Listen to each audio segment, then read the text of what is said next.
Once upon a time, in a vast and prosperous kingdom nestled between rolling hills and serene rivers, there was a king named Azara. King Azara was admired by all for his wisdom, generosity, and unmatched strength in battle. His kingdom flourished under his rule, with golden fields of wheat, bustling marketplaces, and peaceful towns where laughter filled the air. He had everything a king could ever desire: wealth, power, and the adoration of his people. But despite all his riches and the loyalty of his subjects, King Azara was not happy. His heart ached with a longing that neither gold nor power could satisfy. He wished to share his life with someone, to find a queen who would rule by his side and fill the halls of his palace with warmth and love. Yet, despite his many virtues, none of the women in his kingdom wanted to marry him. Every year, King Azara hosted a grand ball, inviting all the noble women of the land, hoping that one might capture his heart and that he might capture hers in return. The women came dressed in their finest gowns, adorned with jewels that sparkled like the stars. They danced and laughed, but when it came time to speak with the king, they were distant, their smiles fading into polite, strained expressions. Whispers spread throughout the kingdom, and though they were never spoken aloud in the king's presence, he knew what the people said. "The king is too perfect," they murmured. "His greatness intimidates us all. How could any woman feel worthy of being his queen?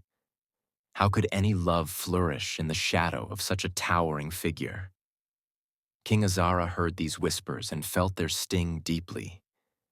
He began to withdraw into himself, spending long hours alone in the royal gardens, walking among the blooming flowers and tall trees, searching for answers in the rustling leaves and the songs of birds. He began to wonder if there was something wrong with him, some flaw that no one had the courage to reveal. One day, as the king wandered through the forest at the edge of his kingdom, he came across an old woman sitting by a stream. Her clothes were simple, her hair white as snow, but her eyes sparkled with a wisdom that drew the king to her. "Why do you look so troubled, my king?" the old woman asked, her voice gentle and kind. King Azara hesitated, then spoke. "I have everything a man could wish for, yet my heart is heavy.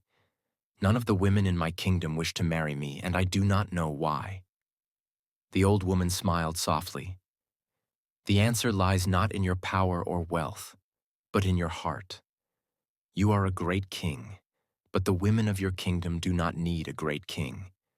They need a man who can love them as they are, who can share in their joys and sorrows, who is not afraid to show his own heart."